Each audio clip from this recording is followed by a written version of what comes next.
Hello. So the problem is we've already begun talking, and there's a few. So we were talking about surfing. We were talking about age and how you've just been longing to be 40. And then we were talking about press, and we were talking about being publicly facing people in some way and the trickiness of that. And we were talking about jet lag, and we were talking about Los Angeles. Not going to disclose exactly where we were talking about in Los Angeles. So then what should we do? What do you reckon? What's the most pertinent, pressing topic for you in this moment? Maybe age, because I'm intrigued to hear from you as well about why you made a face when you when you disclosed your age. It was a well, just for the record, the context of that for people that weren't, because you weren't rolling on it, I'd asked Harris how old he was, and he said 28. And I think in that moment I thought, I remember that. I remember 28, as if it was now. And then when you asked me, I was like, I'm not 28 anymore. So I think that's what the face was. And the face was fucking 41. Oh no, but it's nice, no? Because But go on, because you have an idealization idea. I do, and I think I always have, because I've and correct me if I'm wrong, but don't you think as you get older there's a sense of like security with yourself, and I always feel so unstable or maybe it's getting easier now, but like, you know yourself better, maybe, right? Is that you're like, this is why we're here, right? You're going to reassure me that it gets better. No, I think so. I think so. I hope so. No, definitely. But it's kind of, it's that weird thing of the more you know, the less you know kind of thing. Right. Like, I feel like I thought I knew a lot more when I was younger, and now I realize how little I know. Yeah. How little I knew. And as my consciousness expands and cracks open, and my heart breaks more and opens up more, I just realized that it's not our job to know, actually. Yeah. And I think there is some weird security in the insecurity.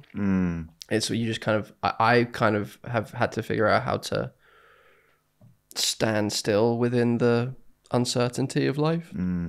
Oh, and I think, I don't know, I wonder whether it's, because I think a lot of people say, oh God, the world has always been so uncertain, and the world has always been so fucking fucked up, but I do feel like we're in a particularly difficult, dark time where 100%, where meaning and purpose and community and the eternal things that actually are worth pursuing are far less valued and far less available. So I don't know, and I think about, even between when I was your age and now, I think it was probably a lot easier for me as a late 20s person to be in the world. Yeah. And I think like now it's even harder in a way, I imagine. Yeah, I mean, I'm not going to sit here and pretend it's like really difficult for me. I more just mean like navigating your own sense of self, like you say, and particularly in our world, which was one of the other subjects that came up, is public facing, and I don't have to deal with it as much as you, presumably. You've had a wild trajectory and have been in this world a minute longer than me, and have probably had to navigate more. So I'm kind of just understanding what it is to do this, and to try and hold on to something amongst it all. But like hold on to your sense of deep self, like who you are within a bunch of people and culture and things telling you how to be, or pulling you in different directions. Yeah.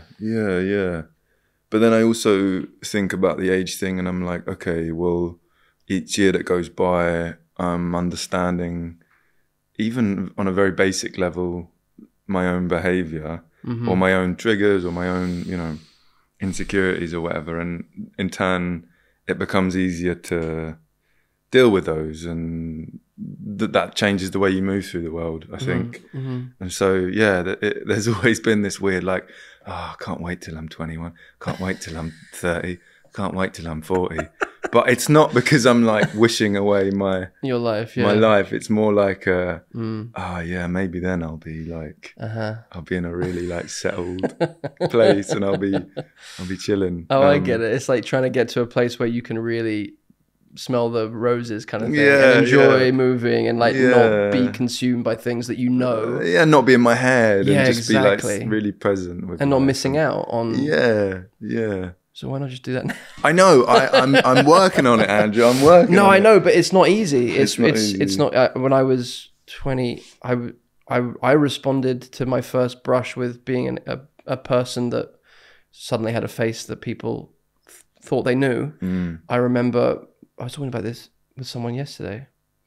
I was talking about it with Luca, actually, Luca Guadagnino. I saw Luca yesterday because we had just made a film together.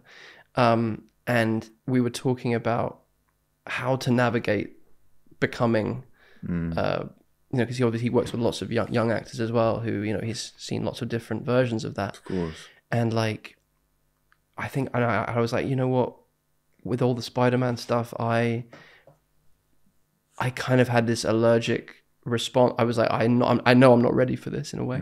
I know I'm not ready for this level of scrutiny. So I'm going to grow a really horrible beard, and I'm going to wear really fucked up clothes. Yeah. And I'm going to... You rejected it. I'm going to chase down paparazzi and try and talk to them. What's the meaning of life? I was just like, why are you doing this? Wow. Is that how you responded? I was 28. I was like 26, 27, 28. Yeah. I was like, and because I think I was really scared. I think I was really like, of course. I don't want to lose the thing that matters, which is the self, which is what I think. But it's so hard not to sound like a complete wanker when you talk about of course, but from the outside looking in, like, not to blow smoke, you really do seem like you've managed to evade and retain that sense of self. So kudos to you, man, because it's not easy. A lot of people struggle. I met Tom Cruise recently. He gave me like... What did he say? He gave me like 20 minutes of just like wisdom. Really? I didn't really ask for it, but I was really grateful for it. And but I was really grateful for it, because he obviously sensed that I was like going through a bit of a moment of trying to understand a certain way. And yeah, man, have you met him? Yeah, first movie I did was with him. Which one? It's called Lions for Lambs. Oh, wow. It was him and Robert Your Redford. first film was with Tom Cruise? Him and Robert Redford and Meryl Streep. Wow. When I was 23. Just some up-and-comers. It's crazy. It was crazy. But like I really... How old were you? 23. Wow. But 24. I really like him. I really enjoyed him. And I didn't have any scene. All my scenes were with Redford, but I met Tom on the press tour afterwards, and he was just nothing but kind and lovely and funny. And but what was he? Well, he was talking about press because he was about to do another mission film or something, and he was talking about the press that they do for that and the training that he gives to all of his actors.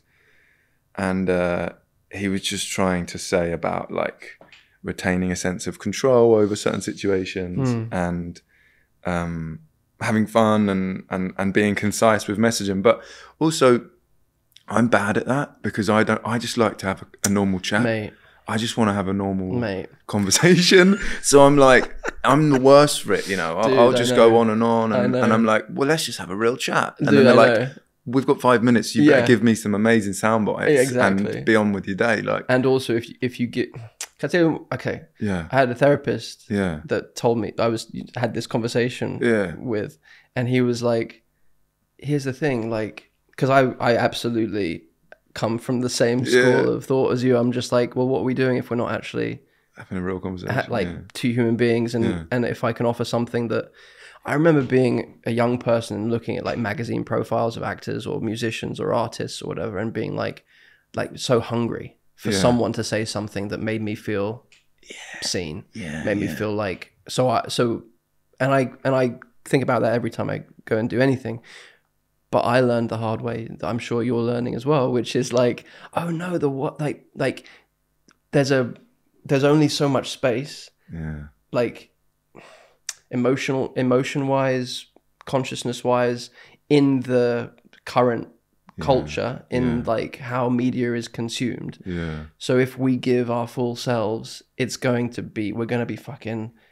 It's like we're gonna be cannibalized. Yeah. So I spoke to my therapist about it at the time, like years ago, or whatever, and he was like, you just got to give little bite-sized chunks, like not sound bites, but like give yourself, yes, but retain yourself simultaneously. Like it's not welcome. All of yourself is not welcome in certain publications, in certain, TMZ are not gonna give you a fair fucking shot at like trying to do some healing through what you're chatting about. Like it's just not. It's not the platform. It's like going to the hardware store for eggs. It's like, oh, you're not going to find eggs in the hammer aisle. Like it's like it's actually on us to kind of like be and at the same time, I understand, because it's like we want to change these spaces. Actually, like I think that it's like there's a longing for real conversation, real healing, real vulnerability, real honesty, and when we can actually go there.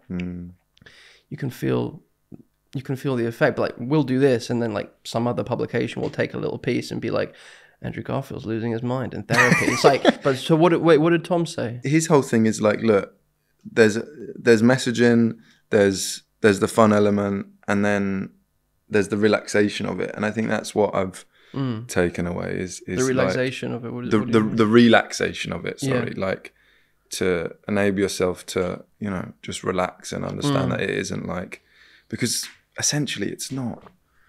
The stakes feel higher than they actually are. Right. Ultimately, we're not saving lives. We're not, moving mountains with what we do. It's obviously storytelling, and the arts is incredibly important, and culturally, it pushes things and changes conversations, and inspires and distracts. But we also have to understand what we're doing in comparison to other people's work. But no, but also with him, so many people, I've worked with, when you work in the studios and stuff in London or in the States or whatever, and so many of the crew speak really highly of him, which I think is always a good sign. Yeah. They love him. Yeah, wait, so you did that film with him when you were 23, so that... I think so, 23, 24, I think, yeah. That was your first job? My first movie. First movie? I was doing theatre before that. Right. I'm going to disagree with you on something. Go on. I dare you. Well, what you said about... We're not saving lives. Well, yeah, I mean, yeah. Yeah. Like, I think about the amount of times my life has been saved by a piece of music or by, a play or by... Really? Yeah, dude, of course. Like, just as much as... My brother's a lung doctor at a hospital in London.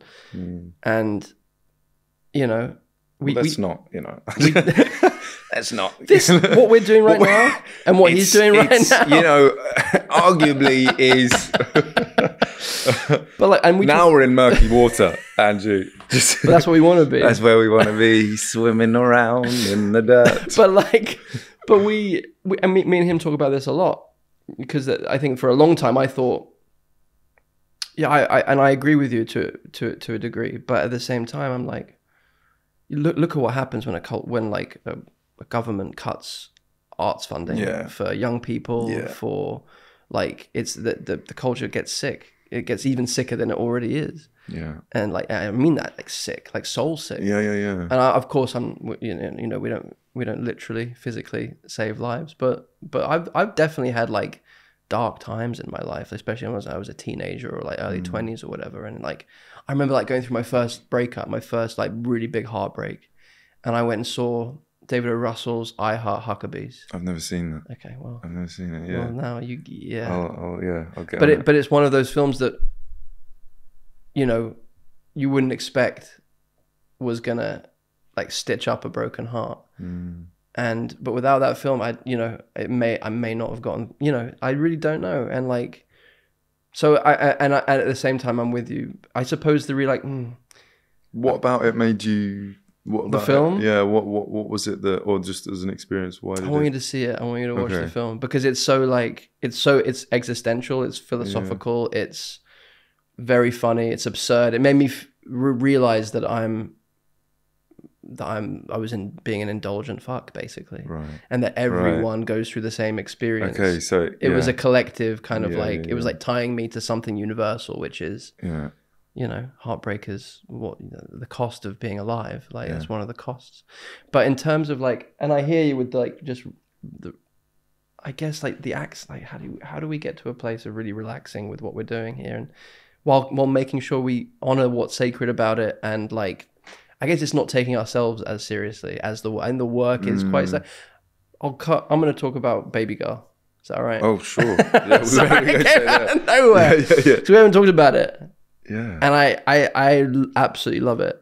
And I love the film. And I love you in it. Genuinely. I think you're so fucking brilliant. And you're doing something that's really quite mysterious and quite really sensitive and nuanced. I don't know how do you feel about compliments? How do you... I'm not very good at them, but is anyone? Maybe some people are great at them. Some people might be. Yeah. Are you? It depends. It depends. We'll get there and we'll see how you I'm react. working on that, Yeah. just absorbing. Yeah. But I think if I do you know what? I think if I trust and respect the person's opinion, then I can really absorb it and be grateful for it. But yeah. if it's just like, you're amazing. Oh no, you know, it's that like kind of thing. sycophantic. It's Yeah, like, yeah. oh, you know. Yeah. But thank you. That's No, very man, kind.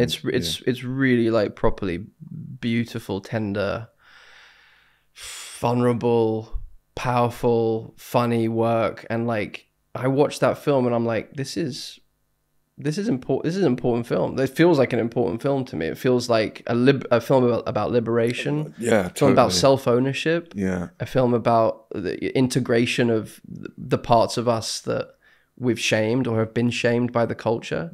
And it feels like an exploration of what it is to be a human being, an exploration of love, an exploration of lust, of sexuality. And it feels like it's kind of shedding light on certain parts of our psyches and our consciousness that are, if those parts are kept in the shadows, they will become something quite dangerous. So there is healing in it. I do think it's kind of life-saving work. Not to that you'll probably like, you're blowing smoke now and fuck you, but like I do feel that way. Like, and then of course in the conversation about it, I'm sure you get to have a lot of fun by keeping it light. I imagine, but.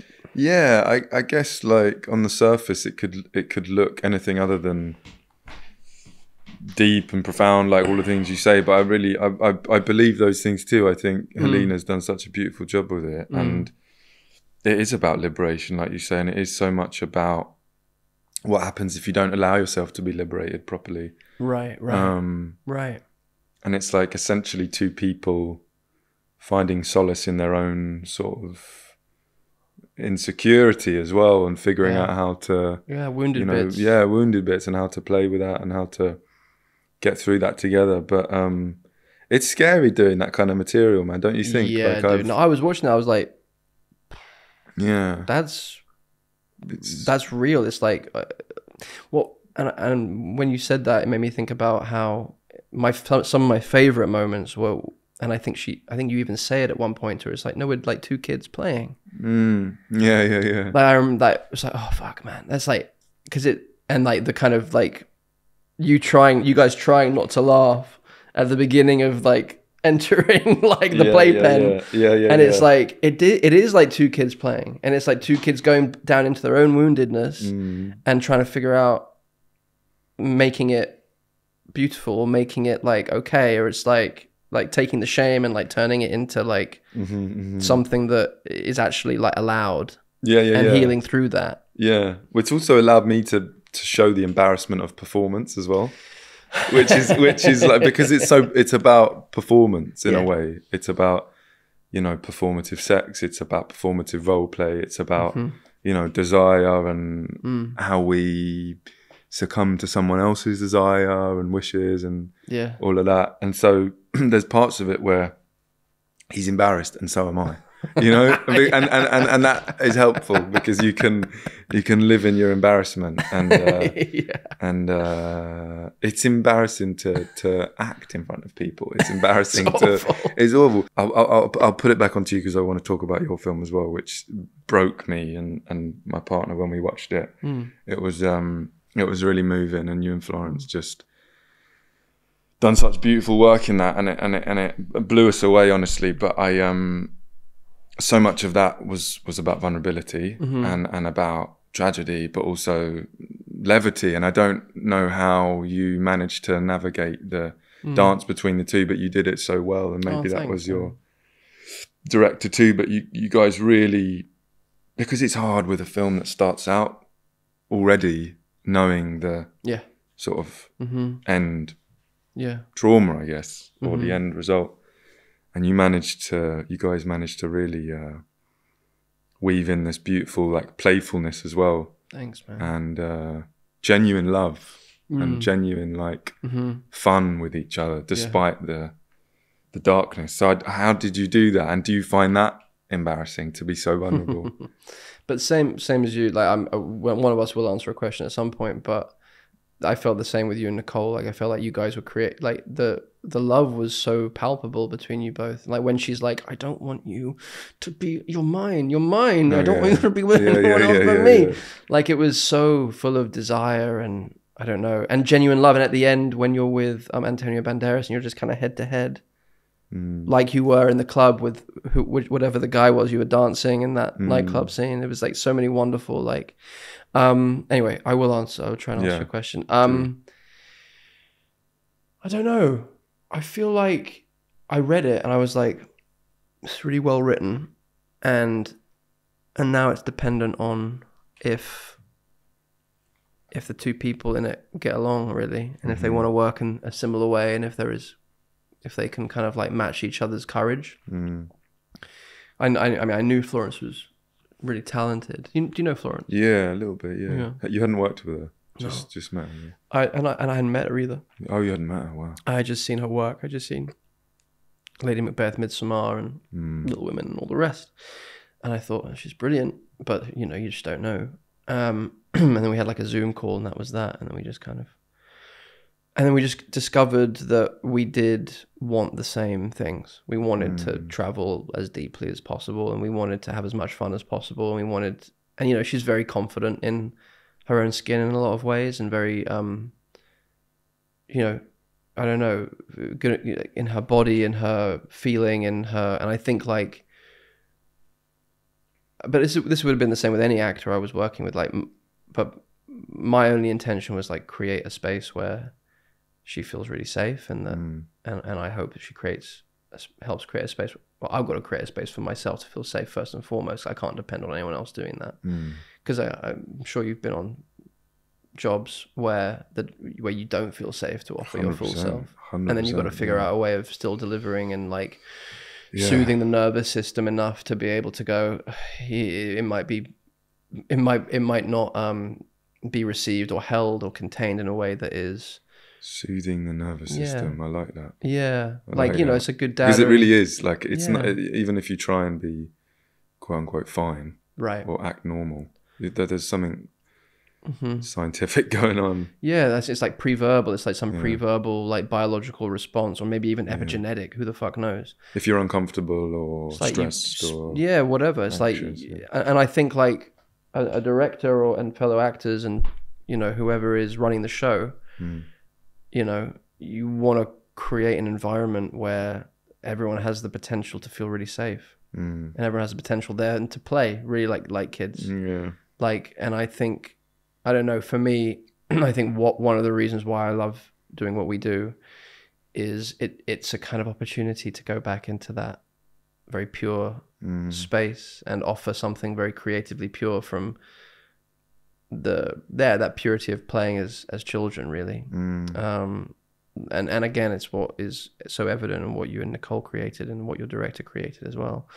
But so that was the intention with, and I knew I was the slightly senior member of that cast, and I was like, okay, I've got to back to being 41. 41 years old. 41 years old. Never forget. And and so I knew I needed to set the tone with that, and Florence just met me there, and the humor, I think, came. The writing was just really, really good, and I think British people are pretty good at gallows humor, and we're just good at undercutting the seriousness of life and the kind of torture of life. So yeah, and John as well, he's an Irish kind of poetic soul, our director, and like, so it was always trying to find the little like line of gold in the crack of, you know, the heartache of a moment or anything like that. Had you played a dad before? Had you done that? Yeah, I had. Yeah. I'd played a young dad in a film called 99 Homes. Oh yeah, of course. Ramin Barani. Yeah, of course. But yeah, a very young dad. So this felt quite different. But yeah. That scene where you're trying to, I won't spoil it, but when you're trying to like talk to her about certain issues. And it's like, and then you just snap at the waiter. It's like, go away, piss off, just piss off. That must, I can't even imagine that. Yeah, but I was going to ask you the same thing about how you and Nicole created and your director created that, because like I would argue that the places you guys have to go to are even more, you know, vulnerable in a way, like more kind of taboo and naked and I think we just had a good energy together, a good bond. I think we got along very well. I think we felt comfortable in each other's presence, you know, and that happened early on. We had a really good intimacy coordinator, Lizzie Talbot, who I'd worked with before. And Helena as well, you know. Helena comes from a theatre background and really, really playful, you know, wanted to mess up the order of things a little bit. And I think that Nicole led that as well. Like, she is incredibly brave as a performer and unashamed to just go anywhere. And that really, once someone allows other people to see that or sets the tone of that, then I think the rest of it was super easy. I think the main thing was trying not to be cliche in a genre that has been done in many different ways. For you within that character, you mean? Yeah, for me, but also the material. And Helena obviously, you know, had her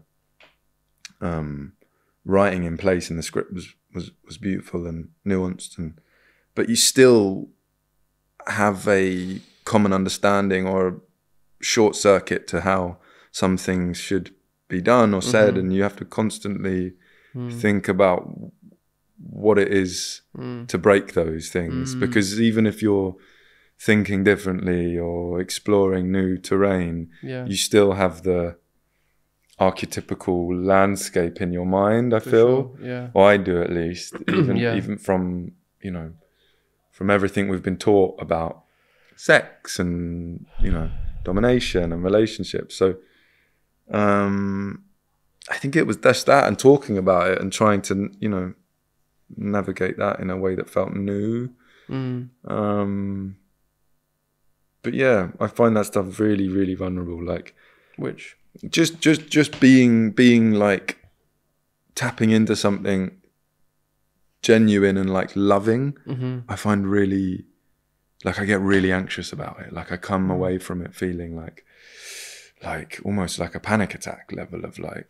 You mean like revealing that on camera or just in live? Yeah, just in live. Just on camera, sorry. Just in scenes. And oh, interesting. I'm a very open book in real life. I'm very loving, and I think I allow myself to be loved, whatever. But I'm in scenes when it with sex and vulnerability, and I don't know why, it just gets me, man. I'm like, it's difficult. It's difficult. It's difficult. That's so interesting. Yeah, I don't know what it is. But that sounds a bit. If you're cool with it in life, then it's like, maybe you're just like, I don't want to sell this. I don't want to sell this. Yeah. Right. Well, that sounds kind of healthy. It's kind of healthy. Yeah, maybe. That doesn't sound terrible. Wait, so when because we met at a screening of Fincher's last movie. Oh, that's right. Yeah. Were you doing the film then, or because you were with Florence? I forget. I think we had just finished. You just finished. Yeah, we had just finished. Yeah. Okay. Yeah, that's right. Yeah. We were all there.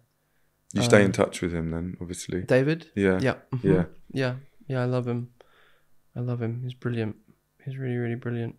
I mean, that film you guys did was like is such a monumental sort of moment in cinema. I've watched it so many times, and that I mean, I'm sure you get asked about it all the time, but that clip of the scene of you smashing and the keyboard and it's just the most incredible monologue. Yeah. It's great. It's so good. How many times did you do that? It's so good. I remember me and Jesse watching the premiere. I think we were in New York, the New York Film Festival. And me and Jesse, like 26. I was like 26, I think. Wow. And we were both just like looking at each other like, it's bad, right? It's bad. We were like, this is a bad movie and we're bad in it, right? And we were both like, yeah, it's bad. We're bad. It's bad. It's terrible. And everyone was like reassure. Yeah, we were just trying to like get there before anyone else got there. Yeah. So we had no concept that it was going to be a film that people would reference. But he'd made great films before. David? Yeah. Oh yeah, of course. Yeah. It was more just like us. Oh, we are bad. Yeah. We ruined it. Like, yeah. Okay. Yeah. And we just couldn't see past our own bullshit, really. So we come to it honestly. But the making of it was fucking great. We had so much fun. Yeah. It was just, it was bliss. It was bliss. I've watched all of the making of. Oh, really? Yeah, all of it. I love making of. Me too. Yeah. They don't really do that anymore. And they don't have like director's commentary. I think there's like a director's and actor's commentary as well. You can sometimes find it on the Blu-rays. Yeah. I feel like you can get the Blu-ray ones. On like actual media, yeah. You should push to do it on We Live in Time. Everything, yeah. I especially love directors and actors. Like Ben Affleck doing actors commentary on like, what was the film he did? Was it Armageddon or something? It's absolutely hilarious. He's just like, was it Armageddon or something? I forget what it was. It's a Michael Bay film. And he's just absolutely savaging the thing. One that he acted in? Yeah, he's like undercutting all of like the logic of like. Oh, I like that. That's good. Maybe not. I forget what film it is. Does anyone remember what Does anyone remember? No. There are other people in the room. Yeah. Was it Armageddon?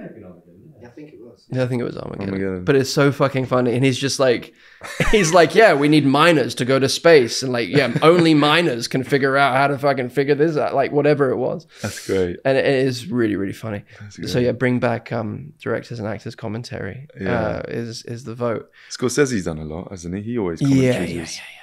Dude, I forgot you worked with him as well. Yeah. What a man. Yeah. Wow.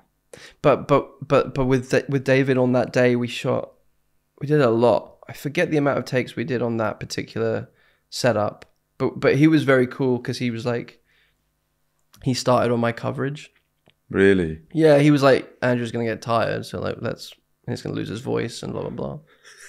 And we didn't know how the scene was gonna be played. You know, he was very open. He would get very particular with certain things and certain scenes. But the only scene he got that way with me was in the scene that's intercut with, where me and Jesse are in our litigation across the table.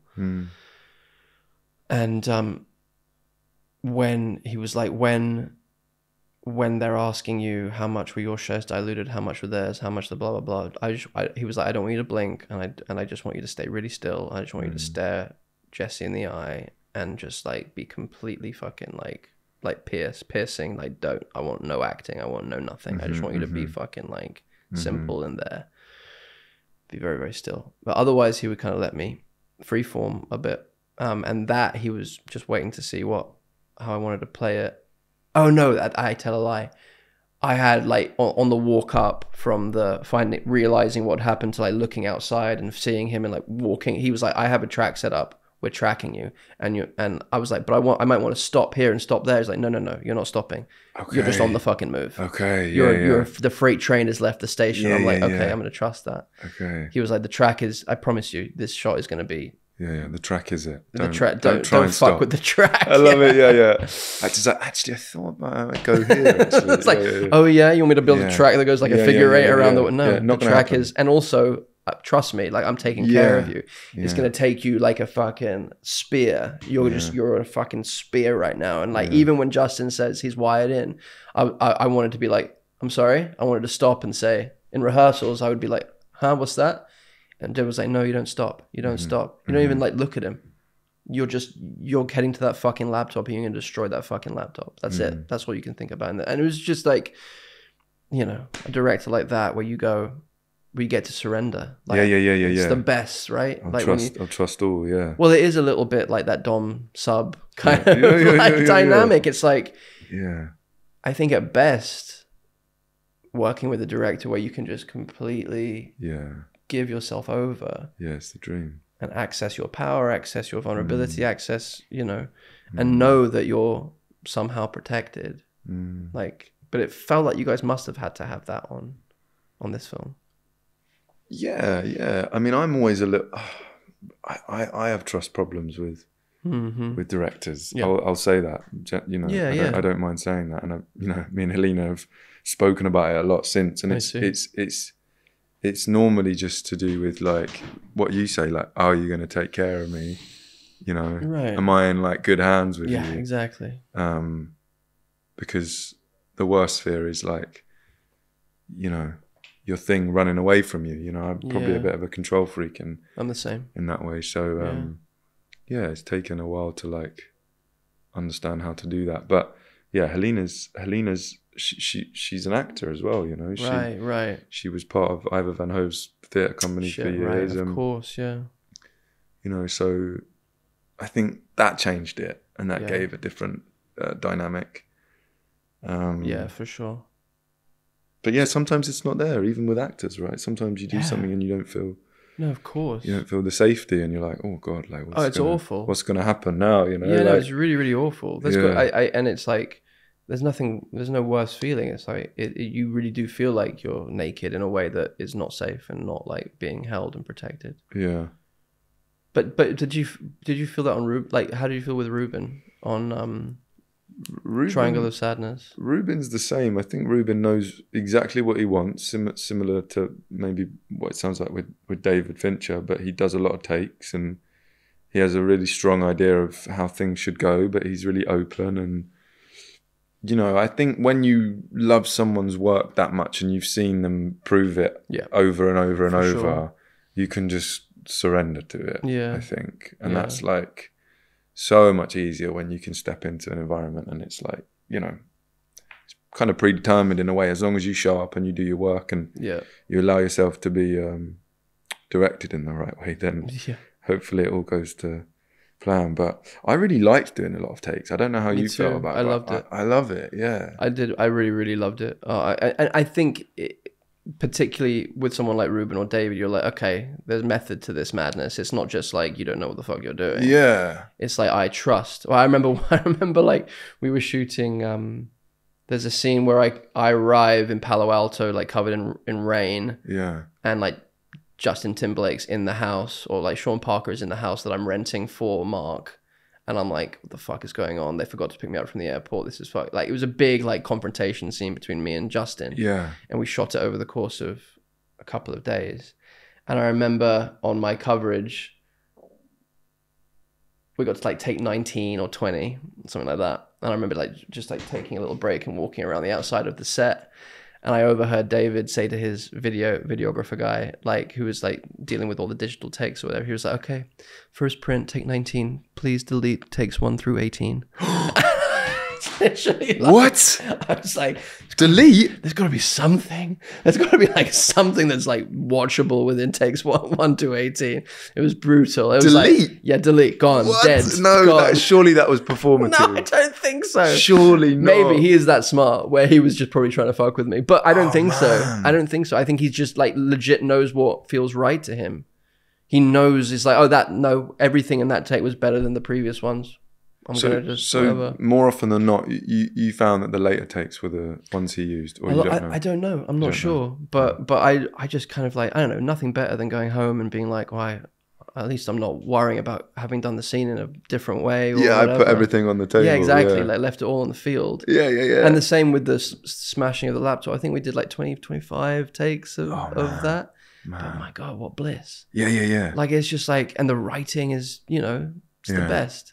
A lot of people would get tired on, like, there was some actors, I won't say who, but you know, they got tired of it, and I was like, charged by it. I was we were young. You were young when you did it. I was your age when I was doing it, and it was like all of us on Social Network. We were all just these young kids who were just like eager to please and eager to play and work on a script that was legit brilliant, like a film script that was like. But I think about Triangle of Sadness. I think about that the opening of that and how it's like, it feels like 3 different films. I love that film so much. It's one of my favorite films of the last like 10 years, I think. Oh man, it really is. And I think weirdly, particularly my favorite part is your relationship with your partner.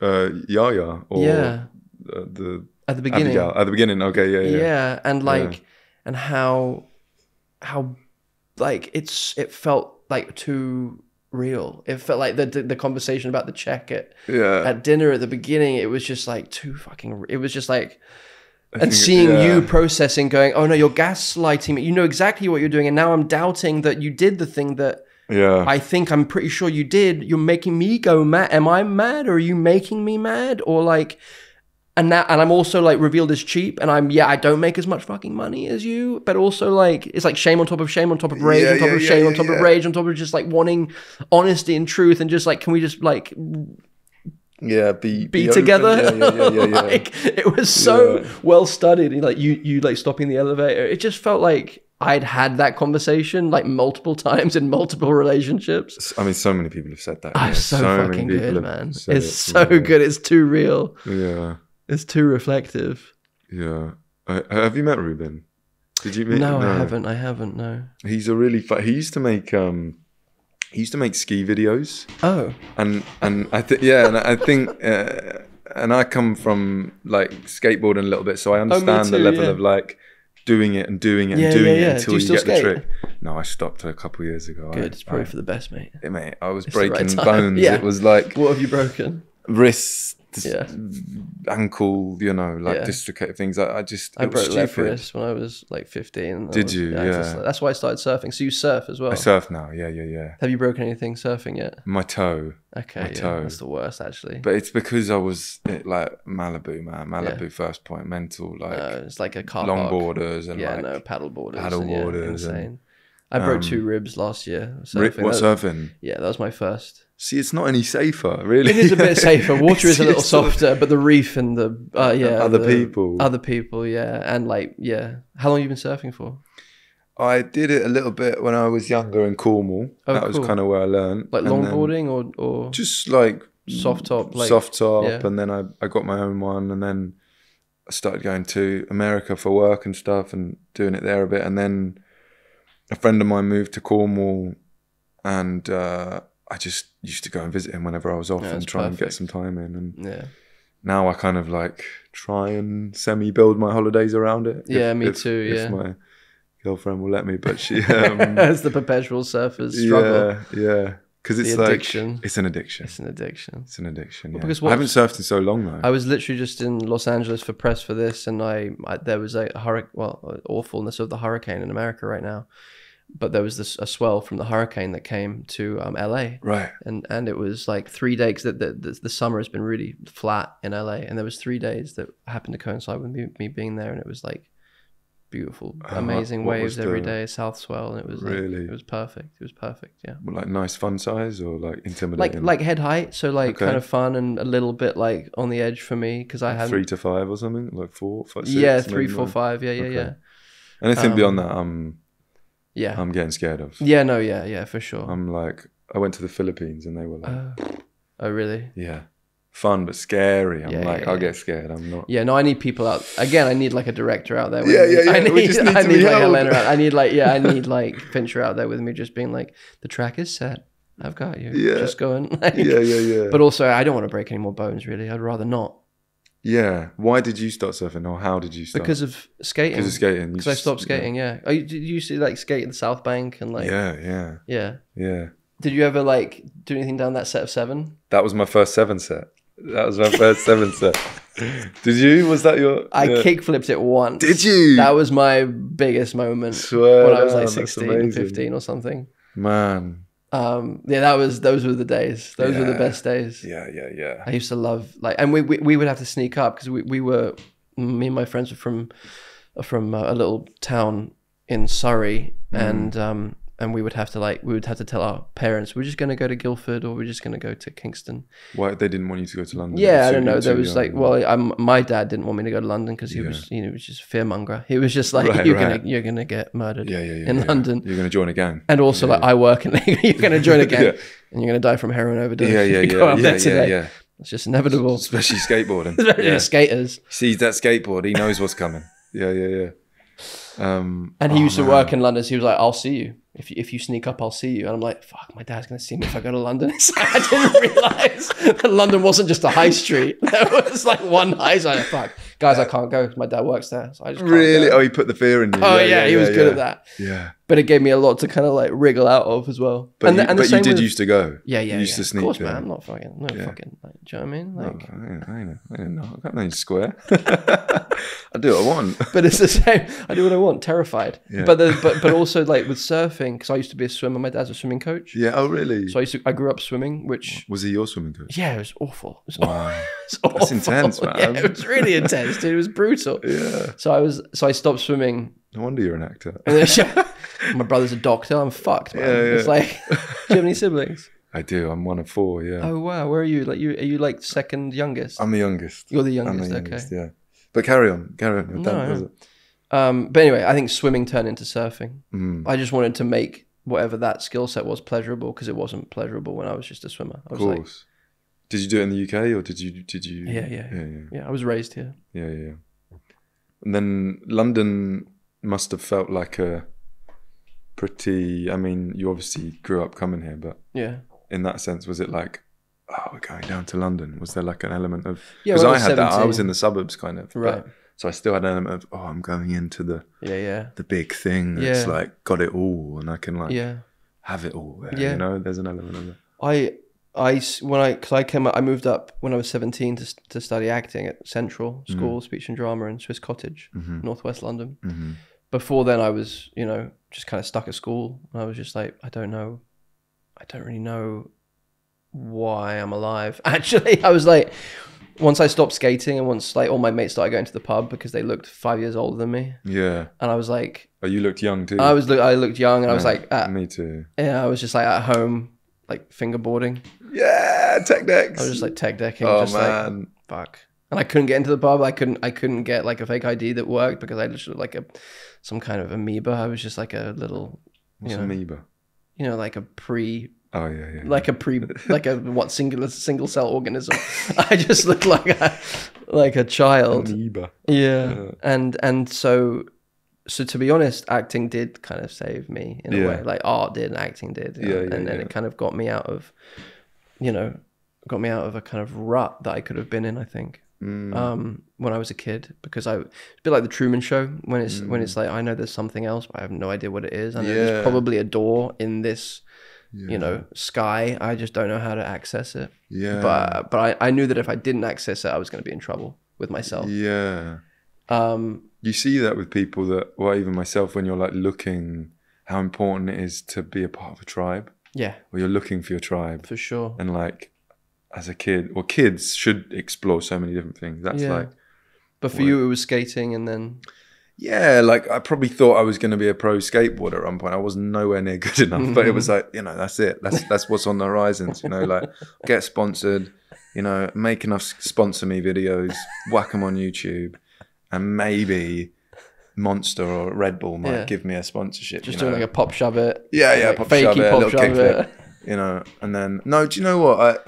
I think that like it was a very important like hobby because it community, creativity, so creative, freedom, and again it forced me to like get out of my own little microcosm and explore the London that I ultimately am now like in tune with a little bit, and the side of the things that interested me because I think it was kind of like, it's kind of provincial where I grew up. So Right. it's like suburbs, East London. So it does feel a little bit like its own little bubble, and for sure. skateboarding helped me get out of that. But but when did acting come around for you?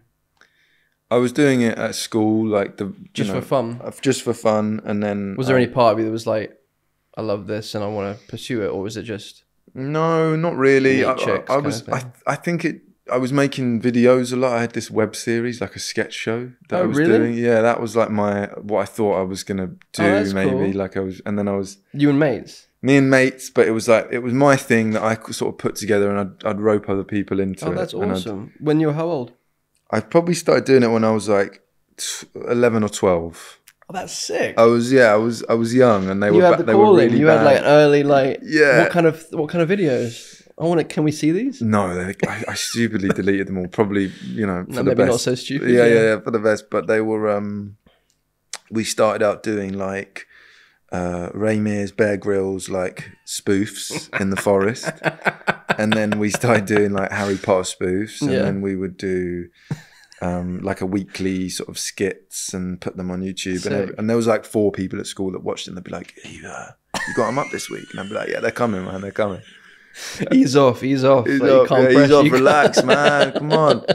And then I think I started acting a little bit later, and then because I never put myself in them, I was like, I just need to like I want to be behind. it. Yeah, no, this is it, man. I just want to be on the camera. And then I did a few plays, and I did. Do you know plays? National Connections? Yeah. I did. Oh, so cool. Oh, we got some connections. Did you do that as well? I was in them. There was a series of one of the first plays I did. It was a trilogy of plays that were kind of came out of the Connections, and it was at the National Amazing. the Cottesloe Theatre, which is now the what's it called? The Shed. No. The smaller of the 3 theatres. There's Littleton Olivier, and then there's it used to be the Cottesloe. Doesn't matter. But yeah, Connections. Yeah, it was it was like 3. Like one was Enda Walsh, another one was Mark Ravenhill. Yeah. But anyway, okay, cool. So I did that, and then I think after that I probably like got the bug a little bit. And How did you get to the Connections though? How did that happen? well, I went to there was a local theatre school in Walthamstow called Raw Academy, and they were like RAW. They were like a really affordable theatre school run by actors, and that kind of changed my perspective on Amazing. it. That changed my opinion of it, and there was all of a sudden there was an access to the world. And I understood that there could be a path there. Yeah. And I almost joined the military, and wow. my acting teacher was like, "Why are you doing that?" Why were you thinking of doing that? Because I was in the Marine Cadets for years. I don't know why, really. I just again trying to find tribes, trying to find community and purpose. Yeah, structure, all of that. Something bigger. Yeah, and I was quite chubby, so I was like, I need to lose some weight as well. I need to go and do something that's gonna get me trim, because I'm fed up of being a chubby boy. Yep. Hashtag chubby boy is going to be trending after this, I think. BOI, I think. Chubby boy. But and then that happened, and now I'm like so grateful that I got steered into this, because I love it. Yeah. But did you always want to do it? No, what was your kind of similar, man? Like I was lost when I was a teen. I was just like, I think, what we were talking about earlier, like older sibling that was just this very high achieving, like head boy of the school, captain of all these, whatever, doctor in the making. And then I was like, what use am I here? Like a little bit. And I was like, I don't want to do the things that I'm being told I want to do. I was, I did want to just skate, and I did want to just kind of fuck around, really. I was an idiot in a way that now is paid off, but like at the time it wasn't really valued, and I understand why. But I just kind of got lost, and I was like, I don't really have I don't know what exists that could work. And it was my mother that really just kind of was like, well, what about something creative? And so I tried. So nice. Yeah, it's great. So man. great. Yeah, it's amazing. And so I tried like art, music, and I liked all of those things, but it didn't feel, it just probably wasn't good enough at them, to be honest. And I wanted to be an athlete. I wanted to play basketball or to be a skateboarder, but I like you, those dreams kind of had to perish. And then I did basketball player, man. Imagine, that would be. That can you imagine? Me and you. Do you hoop? Me and you, man. Do you play? We could have been somewhere. Do you actually play basketball? Yeah, I like basketball. Because I always look for people to play with in London. Let's do it. I'd love Finsbury that. Park. I'd love That's that. far away Finsbury from- Park. No, that's where I go. Is that where you go? Well, sometimes I've got a mate who plays there with me. Yeah, Sometimes, they got good pickup games there. Yeah. I'm rubbish, but I love it. I love it too. I'm by no means good. I just really enjoy it. Just in the same way I like surfing. It's like there are two things and tennis. Like there are like 2 or 3 things where I'm just like, these are just for me, and I don't have to like put any pressure on them. They're just like pleasure. Yeah. And watching basketball for the first time was like, whoa. Being at a game was like, oh man, this is mental. No, it's the best. It's the best. It's balletic. It's like poetry. Yeah. And that Michael Jordan documentary like got so many other people into it, and like I've seen that film like 5 times. I just like crazy about that. And Hoop Dreams is one of my favorite movies. I haven't seen Hoop Dreams. I haven't seen that. It's like a Criterion Collection documentary about like young like high school students who like it follows a few different high school kids in America who are like, it's like from the 80s and the 90s, who are like college prospects or NBA prospects, and it's about following all their different stories, and it's so beautiful. It's stunning. I think you'll dig it. You'll definitely dig it. What's it called? Hoop Dreams. Hoop Dreams. I just watched the. Is it Steph Curry? I haven't seen his documentary. That's good. There's a new one called Starting 5 on Netflix. I haven't seen that. Which is LeBron, Anthony Edwards. I'm looking at my publicist right now because she's a hooper. Jason, who else is it? She gone? Doesn't matter. She's a hooper. There's an amazing, I guess it's reality. It's classed as a reality program, but on Netflix, and it's about collectibles. You know, all of that world. Switching streams? Yeah. You know, the collectibles like world and the memorabilia world. Oh, yeah. Fascinating, man. Yeah.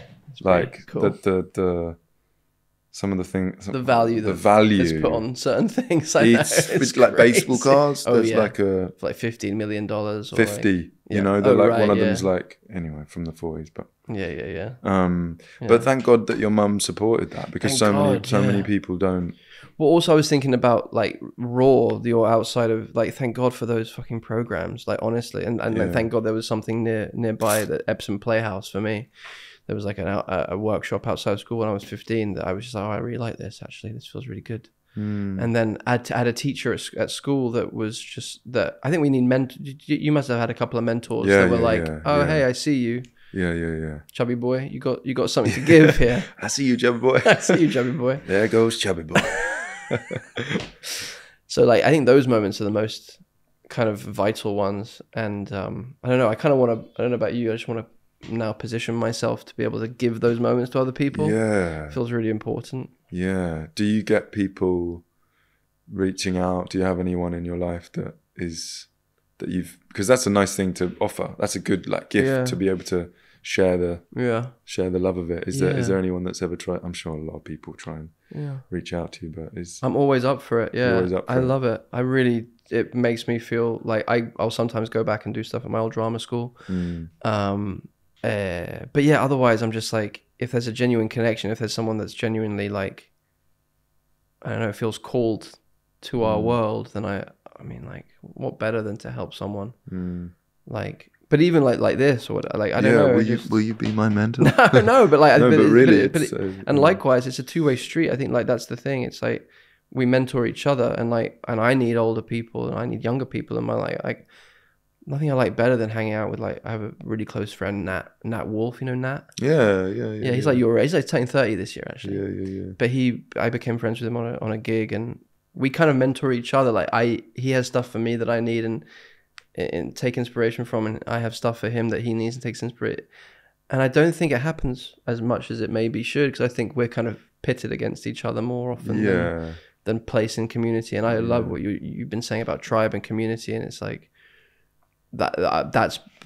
I remember getting to drama school for the first time and just being like, oh yeah, thank God. Yeah. Oh, thank God. Yeah. Like even though I'm you know, it was imperfect. It was like, oh, at least there's a language here, and at least there's like a shared longing or something, or a shared intention, or a shared curiosity. Like we're all like in black leotards pretending to be farm animals together, and we all feel as ridiculous as each other, but we're all kind of into it. Like it's yeah, it's kind of a Did you finish drama school, or did you start working?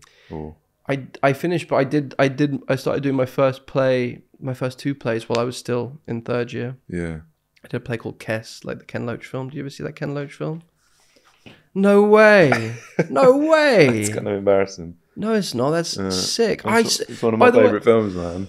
I saw that tattoo in the film in Babygirl. I was like, oh, I probably should have covered it up, but I was like, I wonder if that's character, and if it is character, is it? You did Kes on stage? Yeah, at Manchester Royal Exchange. Wow. Have you been to that theatre? No, my dad's from that way as well. I didn't know about that. He's from Manchester? He's from near Manchester. He's from a place called Preston. Yeah. No. Go up to Manchester and have a look at that theatre. I will. It's my favourite theatre in the world. How long was that? Down. Huh? How long was the run? I forget. It was like my second play out of drama school. So I was 20. Wow. And I played Billy. I played Billy Casper. Oh, man. And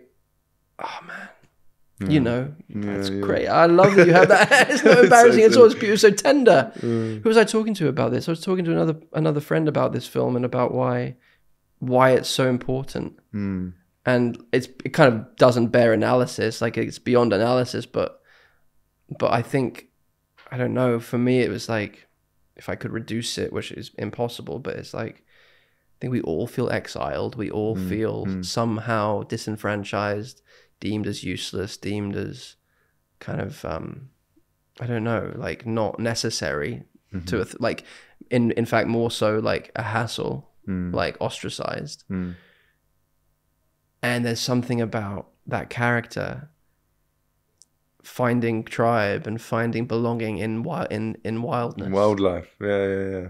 And his own wildness, and the wildness of the bird, and the wildness of nature, and feeling a true connection to being alive, like not unlike when we fucking hit that South Bank 7, not unlike when and some strange skateboarders that we didn't know would like banging their boards because the little Groms made it. Yeah. And not unlike you at Raw or me at my extracurricular drama school plays. But I think like, yeah, that film and that story is kind of a template of everything I want to make, really, and the kind of soul of what I want to put into the world, and the kind of stories I want to tell. That's so cool. That's so cool. How old were you when you got that? Oh, I got it like a couple of years ago, but it's always been like a really special film. I've always, my dad showed it to me really young, and all of the things you talk about was like blew my little head off. And oh, that's so cool. So your dad was a film person? Kind of. Is your dad still around? My dad's still around. Yeah. My dad does know his films, but I think there was probably just a connection with the sort of northern, nature as well, that he was like, you need to see this. And yeah. My mum knew her films, but is your mum around still? Yeah. Okay, good. Yeah. Your parents around? My mum passed 5 years ago. My dad is around. He's coming to we have premiere of London Film Festival premiere of our film tonight. Tonight? Yeah. Oh, man. Yeah, I'm knackered. Enjoy it. Try it, yeah. All my old schoolmates who I used to skate with are coming. They're coming? Yeah, with all their wives. Nice. Kids? Any kids in the mix? Not. Yeah, there are kids, but they're not. It's an R-rated. It's like 18, I think, or 15. So the kids can't come. Has your dad seen it? No, I'm concerned for him to see it. Why?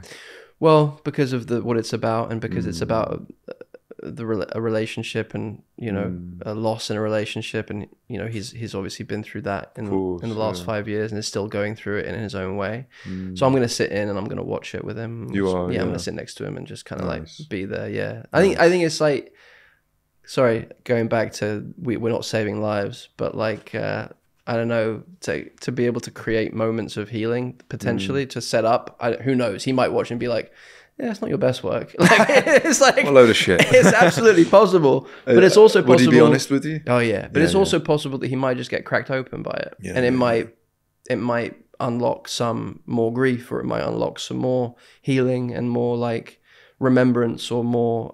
It might make some sense of his pain more if he feels less alone in it or whatever. And I want to be there with him. And part of the reason why I took the film was because of that, to be honest, because of what he'd gone through and what we had all gone through in losing my mum. And it felt like a film that could honor that experience in some kind of way and make it universal and give solace to a bunch of people who are obviously going through the same shit that I'm going through. Right. The garden variety thing, you know? And like, again, that connective, it's like, oh God, yeah, we're all just going through the same shit at different times. And how wonderful is it that we get to like hold each other as we're doing it. Wait, should we do a couple of these? Because I think we've just had a wank for the last hour. What is your favourite post-shoot meal? Not that nourishing ourselves is super and superficial. Answer the question. Fucking hell, mate. You wanted quick time. Stop rambling, Garfield. I don't know, like a spag bowl. Like a nice spag bowl with a lot of parmesan. What about you? Burger and chips. Where from? What's your favourite burger in London? Maybe Five Guys. Five Guys good, yeah. Five Guys good. Maybe In and Out if I'm in America. Yeah, if you're in California. If you could be in a remake of any film, what would it be? Oh, that's quite good actually. Secret Garden, but they did that, so that's a bad one. What about you? You know what? White Men Can't Jump, but they just did that already with Jack Harlow, so I don't want to be in a remake of a remake. Yeah. If you could work with a former co-star again, who would that be? Emma Corrin. Nice. Loved that very much. What did you guys do together? We did a series called Murder at the End of the World. Oh, cool. And we had a very fun time. She seems great. Yeah, amazing. She seems really great. And you? God, I mean, a lot of people. Jesse Eisenberg, Sally Field. Jesse just made a film. I know, yeah. I'm so excited to see it. Yeah. Martin Sheen. I'd like to work with Martin Sheen. Vincent D'Onofrio. God, a lot of people. Which of each other's films would you have liked to star in? That's a good one. Social Network. Okay. 1,000%. Yeah.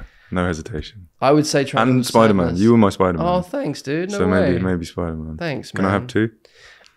Yeah, I'm going to take two. I'm going to take Triangle of Sadness and Babygirl, actually. Do you believe there's one great love for each person? One great love? Yeah.